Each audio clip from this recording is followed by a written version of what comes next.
ये महत्वपूर्ण कार्यक्रम में उपस्थित सभी भाइयों और बहनों, Modi at 20 dream meet delivery. आज मोदी जी के साथ जिन्होंने सालों तक काम किया है, ऐसे भारत के उपराष्ट्रपति वेंकैया जी के हाथों से इसका लोकार्पण होने वाला है। मैंने पुस्तक को बारीकी से देखा है। मैं इतना ही कह सकता हूं कि जो लोग भारत के सर्वांगीण और सर्वसमावेशी विकास में विश्वास करते हैं, जो लोग एक संपूर्ण व्यक्तित्व किस तरह से निर्मित हो इसके रास्ते पर विश्वास करते हैं, ये सभी लोगों के लिए, विशेषकर समाज सेवा और राजनीति के क्षेत्र में काम करने वाले सभी लोगों के लिए ये पुस्तक एक गीता बनकर आने वाले दिनों में उभरने वाला है। मैं आज इस पुस्तक के अंदर जो अलग अलग चैप्टर लिखे गए हैं इसके बारे में बात नहीं करना चाहता, परंतु पुस्तक जिन पर है इनके बारे में बात करना चाहता हूं। जिस प्रकार का ऑडियंस मेरे सामने है, इन्होंने नरेंद्र मोदी जी को 20 साल से जाना है, देखा है, मोदी जी की सफलताओं को देखा है, मोदी जी के 20 साल हेड ऑफ द गवर्नमेंट के नाते भारत में और गुजरात में जिस तरह से परिवर्तन आया है, इसको सभी ने देखा है। परंतु मैं राजनीतिक शास्त्र के विद्यार्थी के नाते ये जरूर कहना चाहता हूं कि इसके पीछे जाना चाहिए। मोदी जी के 20 साल का अनुभव, मोदी जी के इसके पहले के 30 साल का जब तक अध्ययन नहीं करते वो अधूरा रह जाएगा। मोदी जी के 5 दशक का सार्वजनिक जीवन एक बिल्कुल गरीबी के आंगन में से उठकर देश के प्रधानमंत्री बनने तक की सफर, एक छोटे से कार्यकर्ता से लेकर सभी पॉलिटिकल पार्टियों में सबसे लोकप्रिय नेतृत्व बनने तक की सफर, और कभी पंचायत के सदस्य न रहे हुए व्यक्ति आज पूरा विश्व जिसका नेतृत्व स्वीकार करता है, ऐसे भारत के प्रधानमंत्री बनने तक की सफर। अगर इसको समझना है तो आगे के 30 साल में जरूर जाना चाहिए। मोदी जी के आगे के 30 साल 3 दशक संगठन के अंदर गुजरे। संगठन के कार्यकर्ता के नाते छोटे से छोटे गांव में कभी एसटी बस पर, कभी मोटरसाइकिल पर, कभी ऑटो में बैठकर गरीब से गरीब घर के अंदर इतनी ही साहसिकता से खाना खाते हुए मैंने मोदी जी को देखा है। और जो हम सब लोगों के लिए कुट प्रश्न है कि समस्याओं को समझने का इतनी बड़ी शक्ति मोदी जी में कहां से आती है। नीति निर्धारण करते वक्त छोटे से छोटे व्यक्ति के लिए नीति हो, ये आग्रह कहां से आता है, और नीति सर्वसमावेशी हो, सर्वस्पर्शी हो, ये कुनेह कहां से आती है, उसका जवाब वो 30 साल के अंदर है। पहला हिस्सा उनका जीवन का परिश्रम, संवेदना, संवेदनाओं के साथ समस्याओं को समझना, समस्याओं का विश्लेषण करना, और विश्लेषण के आधार पर समस्या का समाधान ढूंढना, ये प्रक्रिया 30 साल चलती है, तब जाकर एक नरेंद्र मोदी सफल मुख्यमंत्री बनता है। लोगों की गरीबी, लोगों की समस्याएं, समाज के अंदर फैली अव्यवस्थाएं, लोकतंत्र के प्रति लोगों का उठता विश्वास, ये देखकर अगर दिल में टीस खड़ी नहीं होती है, एक दर्द खड़ा नहीं होता है, तो दर्द जब तक खड़ा नहीं होता है कोई नरेंद्र मोदी नहीं बन पाता है। ये संवेदनशील स्वभाव उनका जो है, इसी में से 80 की दर्द की निर्मित होती है और उसी में से सभी समस्याओं का समाधान निकला है। भारत के जनमानस को समझना, भारत की समस्याओं को समझना, भारत के समाज की सांस्कृतिक विविधताओं को समझना और समझते समझते भारत की संस्कृति पर अमाप गौरव का दिल में अकल्पनीय स्थान पैदा करना और समस्याओं के समाधान की दिशा में सोचना, इन्होंने एक प्रक्रिया ने ही मोदी जी को आज इस स्थान पर बिठाया है। 20 साल से मोदी जी ने कई उपलब्धियां हासिल की है। ढेर सारे लोगों ने इनका एनालिसिस भी किया है।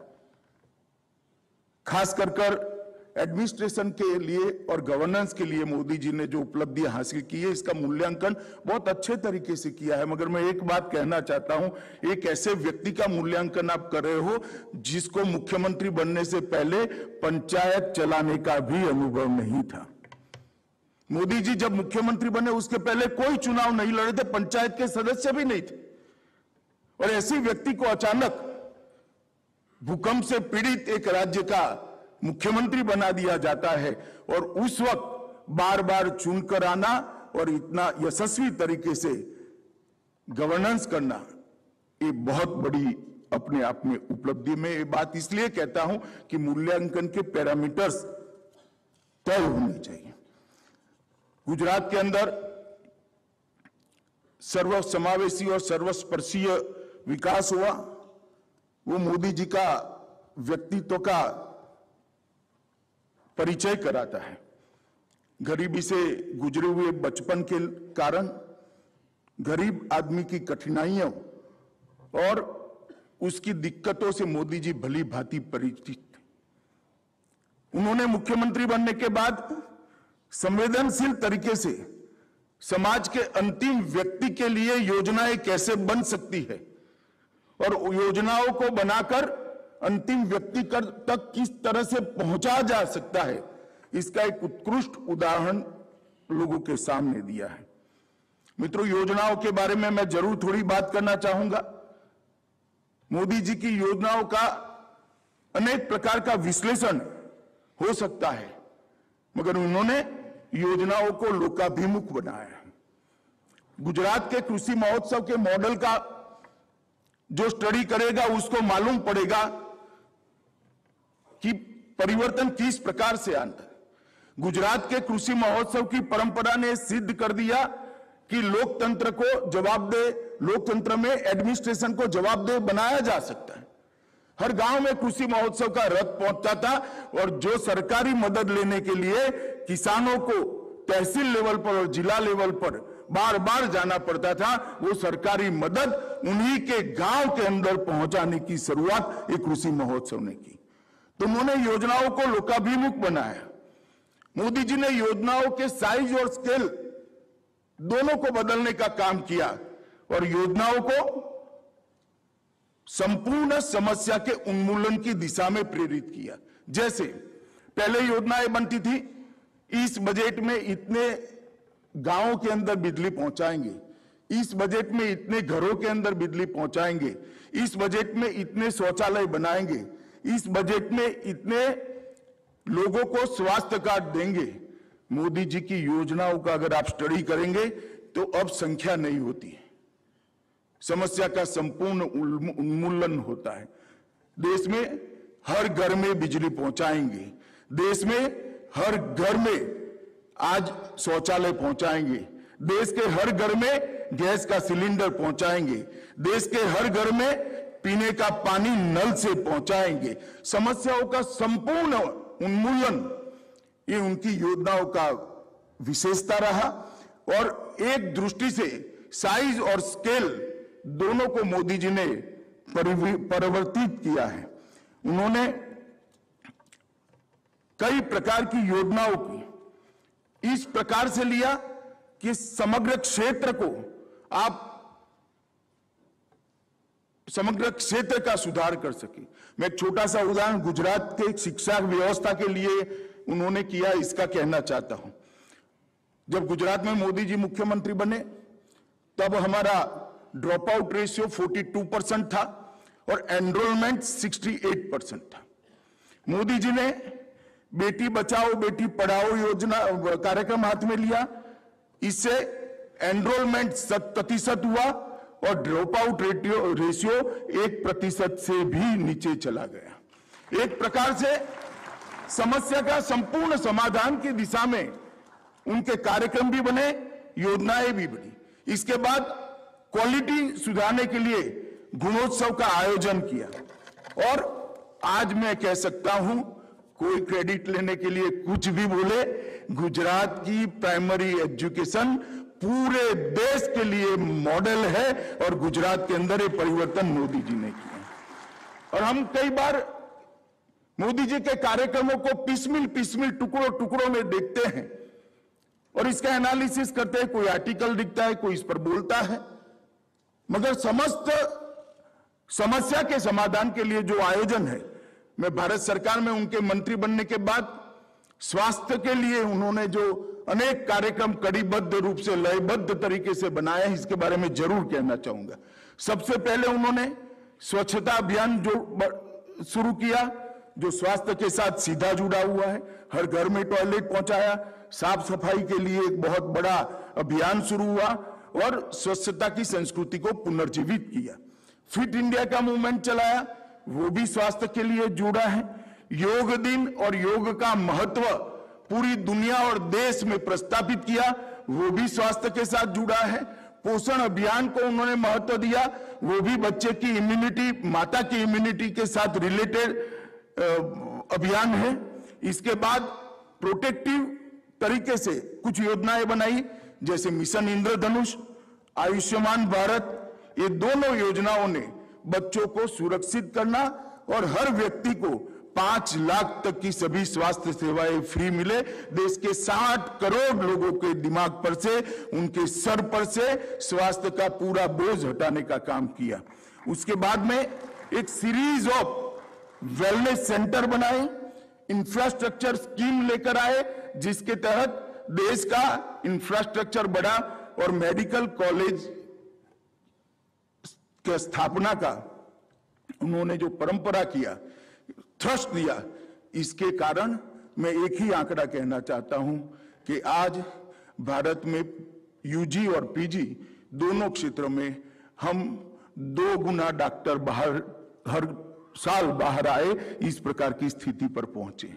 तो स्वास्थ्य के क्षेत्र में सभी योजनाओं को कोई पिसमिल देखेगा तो उसका मूल्यांकन नहीं कर पाएगा, परंतु अगर आप उसको एक कड़ी में रखकर देखेंगे, एक बहुत बड़ी श्रृंखला की लड़ी के रूप में देखेंगे, तो आपको मालूम पड़ेगा कितनी धैर्य के साथ सोचकर शुरू से योजना बनाई गई है और 8 साल के अंदर हर साल एक चीज जुड़ती गई और समस्या का संपूर्ण समाधान की दिशा में हम आगे बढ़े हैं।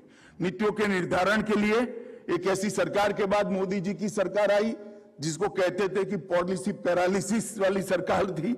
मोदी जी ने 8 साल में नीतियां कैसे निर्धारित हो सकती है, इसके लिए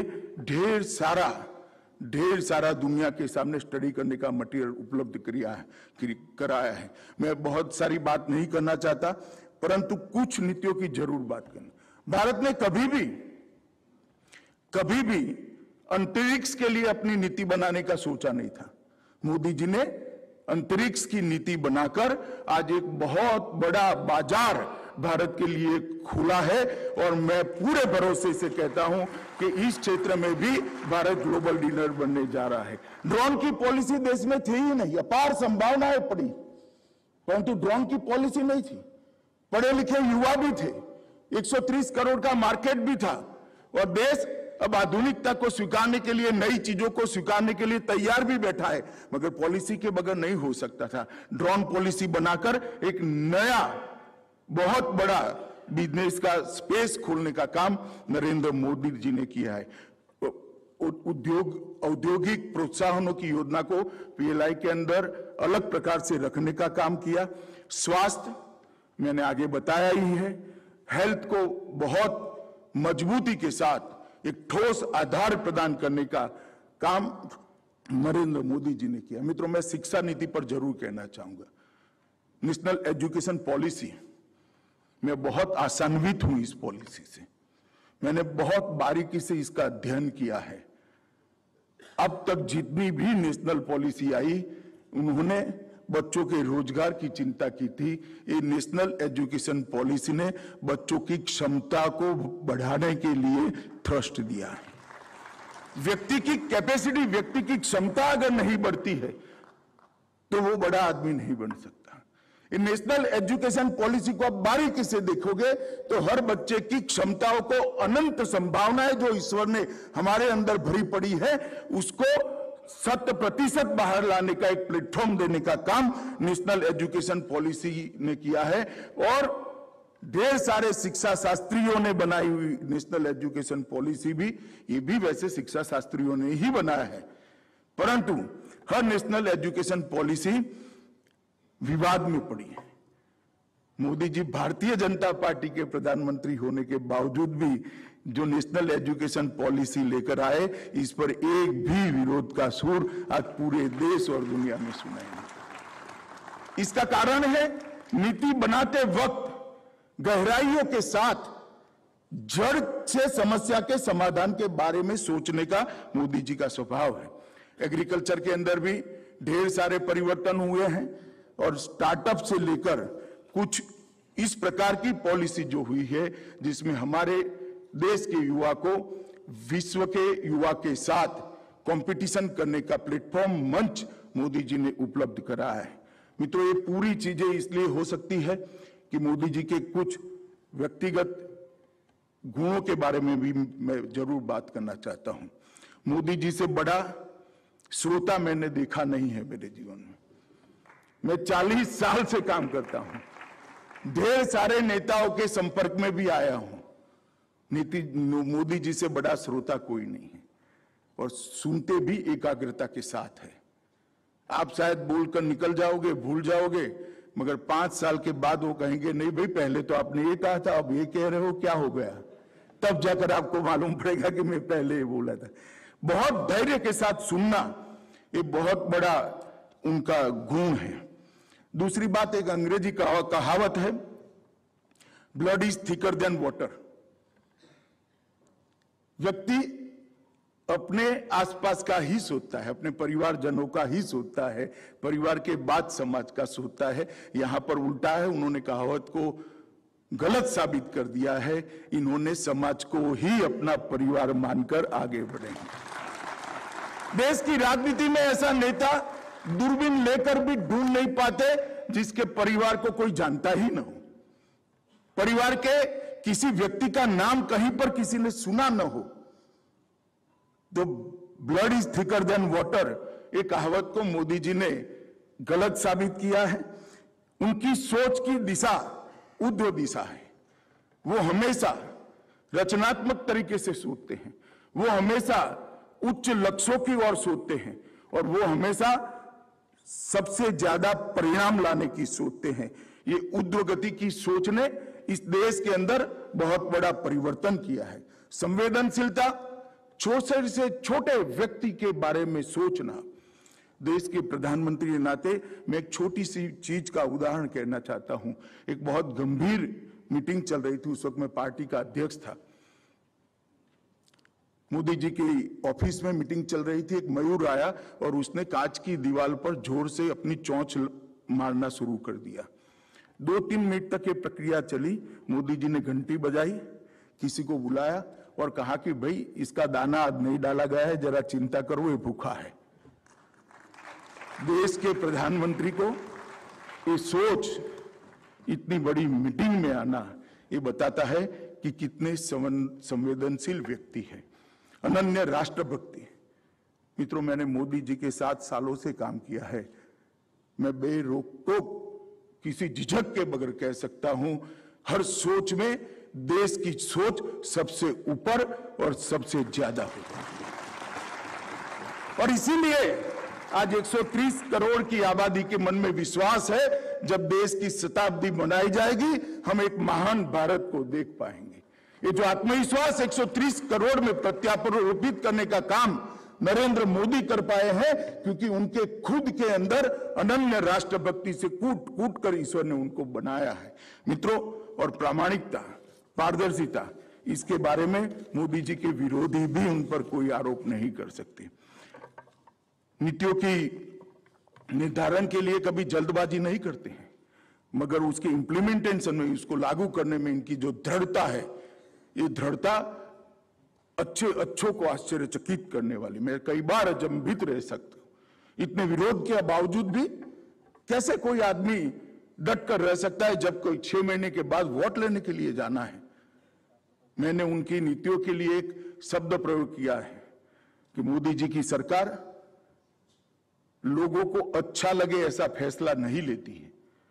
मोदी जी की सरकार लोगों को अच्छा लगे ऐसे फैसले नहीं लेती है।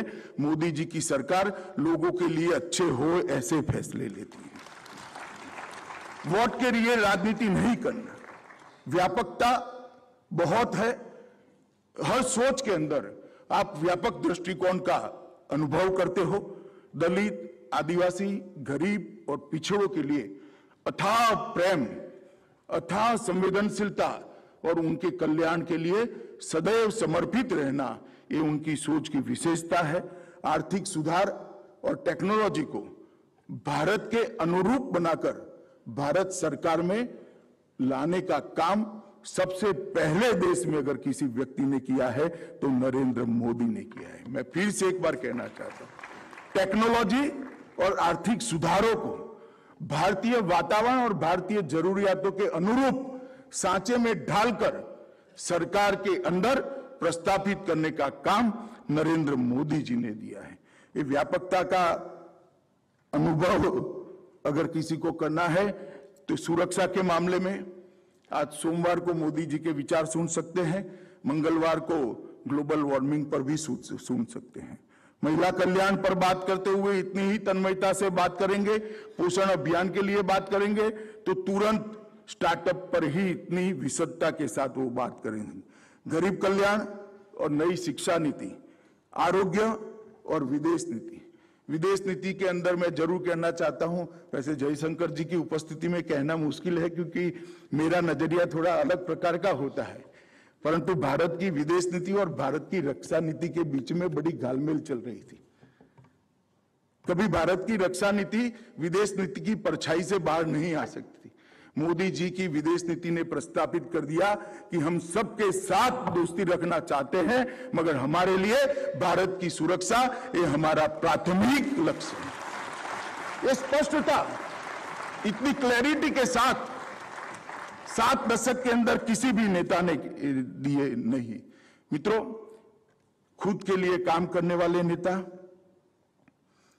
जब काम करते हैं तो अपने नाम के लिए करते हैं, अपने कार्यकाल में बहुत कुछ अच्छा हो इसके लिए करते हैं। एक दृष्टि से मोदी जी के लिए भी बहुत सारे लोग ऐसा कह सकते हैं क्योंकि इनके कार्यकाल में बहुत सारी अच्छाइयां हुई, मगर मोदी जी जब आजादी का अमृत महोत्सव का प्लान लेकर आए तब उनको कोई ऐसा नहीं कह सकता, इसलिए क्योंकि आजादी के अमृत महोत्सव मोदी जी की उपस्थिति में हो रहा है। उन्होंने अमृत महोत्सव से शताब्दी तक के काल को अमृत काल और संकल्प सिद्धि का काल कर 25 साल के बाद महान भारत की रचना, उसका लक्ष्य रखकर ये साबित कर दिया है कि ये व्यक्ति केवल और केवल भारत की महानता के लिए सोचता है। मित्रों, कोई पारिवारिक बैकग्राउंड के बगैर, कोई अकस्मात के बगैर, कोई राजनीतिक उठापटक के बगैर एक व्यक्ति जनता का मैंडेट लेकर प्रधानमंत्री बनता है। बार बार चुनाव में जनता उनको अनुमोदन करती है और उसके बाद में वो फिर से एक बार प्रधानमंत्री बनकर आता है, तब स्वीकारना पड़ेगा कि भारत की जनता ने मोदी जी को स्वीकारा है। भारत की जनता मोदी जी को मन से प्यार करती है। मोदी जी ने आजादी के बाद हमारे पूरे देश के नेता भाषा की लघुता ग्रंथि से पीड़ित होते थे। उनको लगता था कि हिंदी में बोलने से मेरे लिए क्या सोचेंगे, और विशेषकर ऐसे ऑडियंस के अंदर मोदी जी ने धड़ल्ले से दुनिया भर में हिंदी का प्रयोग कर कर ये बता दिया कि भाषा किसी व्यक्ति के गुणों का परिचायक नहीं हो सकती, भाषा अभिव्यक्ति है। व्यक्ति कितना क्षमतावान है वो भाषा पर से निर्धारित नहीं हो सकता। भाषा तो केवल अभिव्यक्ति है। और उन्होंने नई एजुकेशन पॉलिसी के अंदर भारतीय भाषाओं को एक नया आयुष्य देने का और बढ़ावा देने का काम किया है। इसके लिए मैं उनको लाख लाख साधुवाद देना चाहता हूं। उन्होंने जनता का भरोसा जीता है। कोरोना काल था, सब लोग लॉकडाउन में अंदर थे। मैं गृह मंत्रालय जा रहा था, बाहर एक माई खड़ी थी, तो मैंने गाड़ी रोक दी रकाबगंज गुरुद्वारा के सामने और पूछा, माई कोरोना का डर नहीं लगता, क्यों निकले हैं आप? उन्होंने कहा, कुछ काम से बाहर आई हूं, मगर मोदी है ना, कुछ नहीं होने वाला है। और मित्रों, शास्त्री जी के बाद मैंने पहली बार देखा कि कोई व्यक्ति कोई भी सरकारी आदेश के बगैर ये कह दे कि हम 24 घंटा बाहर नहीं निकलेंगे, हम आज दिया जलाएंगे, हम आज घंटी बजाएंगे, हम हमारे कोरोना वॉरियर का स्वागत करेंगे और पूरा देश एक नेता के कहने पर अपने आप को घर में बंद कर ले, ऐसी स्वीकृति शायद ही किसी नेता के भाग्य में है। ये भरोसा जो बना है वो कर्तृत्ववान जीवन के कारण बना है। ये जो भरोसा बना है ये निस्वार्थ जीवन के कारण बना है। ये भरोसा जो बना है अनन्य राष्ट्र भक्ति पर लोगों ने भरोसा किया है। इसीलिए मोदी जी आज देश के बिन विवादास्पद नेता है और दुनिया भी उनको स्वीकार करती है। मेरी पार्टी की भी मैं जरूर बात करना चाहूंगा। पार्टी के अंदर कई प्रकार के नेता होते हैं, हर पार्टी में होते हैं, मगर संगठन और सरकार दोनों में यशस्वी तरीके से काम करने वाले एकमात्र नेता श्री नरेंद्र मोदी हैं, जिन्होंने संगठन को भी ऊंचाइयों तक ले गए। जब महासचिव थे तब संगठन पर्व, हमारे पार्टी के चुनावों को संगठन पर्व नाम दिया, सदस्यता अभियान चलाया, सदस्यता पहली बार डॉक्यूमेंटेशन गुजरात में करने का काम किया, उसको बूथ वाइज करने का काम किया और एक अभेद शक्ति, अजय शक्ति संगठन की उन्होंने बनाने का काम किया। उनके नेतृत्व में पार्टी दुनिया की सबसे बड़ी पार्टी बनी, सबसे ज्यादा राज्यों में काम करने वाली पार्टी बनी और कई प्रकार के मिथक जो भारतीय जनता पार्टी के लिए चलाते थे कि हिंदी भाषियों की पार्टी है, हम गुजरात से लेकर नॉर्थ ईस्ट तक, आसाम से लेकर मणिपुर तक कई राज्यों में जब सरकार बनाए ये मिथक टूट गया। वो कहते थे अर्बन पार्टी थे, गांवों के अंदर भी अप्रत्याशित एक के बाद एक विजय जब मिलना शुरू हुए, ये मिथक को भी हमने तोड़ दिया। ये कहते थे कि किसानों की पार्टी नहीं है, ढेर सारे कोऑपरेटिव्स और स्थानीय इकाइयों के चुनाव में जब किसानों ने भारतीय जनता पार्टी को चुनकर भेजा तब ये सिद्ध हो गया कि भारतीय जनता पार्टी पूर्व, पश्चिम, उत्तर, दक्षिण और हर समाज के वर्ग की पार्टी है। वो भी मोदी जी की नेतृत्व में ही हुआ है। मोदी जी ने पार्टी को वैश्विक पहचान देने का काम किया है। और मित्रों, जब आपको सर्वश्रेष्ठ देना होता है तो खुद को समर्पित करना होता है। मोदी जी ने अपना सर्वश्रेष्ठ दिया भी है और खुद को समर्पित भी किया है। मैं अंतिम एक बात कहकर मेरी बात को समाप्त करूंगा। मोदी जी का कोई मुझे कहेगा कि सबसे बड़ी उपलब्धि क्या है, इनके 50 साल के सार्वजनिक जीवन का सबसे बड़ा उपलब्धि क्या है? मित्रों, मैं समाज जीवन के अंदर बहुत कम उम्र से डेमोक्रेटिक सिस्टम, इलेक्शन और हमारी डेमोक्रेटिक परंपराओं का विद्यार्थी रहा हूं। 2012 में, 2014 में और 12 से 14 के बीच में एक ऐसा कालखंड आया था कि पूरे देश की श्रद्धा हमारी multi party parliamentary democratic system पर से उठ गई थी। लोग सोचने लगे थे कि व्यवस्था फेल हो चुकी है, ये व्यवस्था देश को आगे नहीं ले जा सकती है। उस वक्त मोदी जी को भारतीय जनता पार्टी ने हमारे प्रधानमंत्री पद का प्रत्याशी बनाया। उन्होंने भारतीय जनता पार्टी का नेतृत्व किया। जनता ने गुजरात के उनके गवर्नेंस के बैकग्राउंड पर उनको देश का नेता चुना, प्रधानमंत्री बनाया। और अब आज हमारी जनता के अंदर कोई असमंजस नहीं है कि हमारी multi party democratic system deliver कर सकती है या नहीं कर सकती है। उन्होंने लोकतंत्र के प्रति सबकी आस्थाओं को पाताल तक गहरी पहुंचाने का काम किया है। ये बहुत बड़ी उपलब्धि है। आज हम सब यहाँ पर एक राष्ट्रीय नेता, एक लोकप्रिय नेता और एक वैश्विक नेता के जीवन का मीमांसा करने के लिए इकट्ठा हुए हैं, उनको जानने के लिए इकट्ठा हुए हैं। मगर मैं कह सकता हूं, शब्द या कोई पुस्तक इसका वर्णन नहीं कर सकता। उनको युवाओं ने विशेषकर ध्यान से देखना चाहिए और मोदी जी के रास्ते पर चलना है तो ढेर सारा परिश्रम की पराकाष्ठा।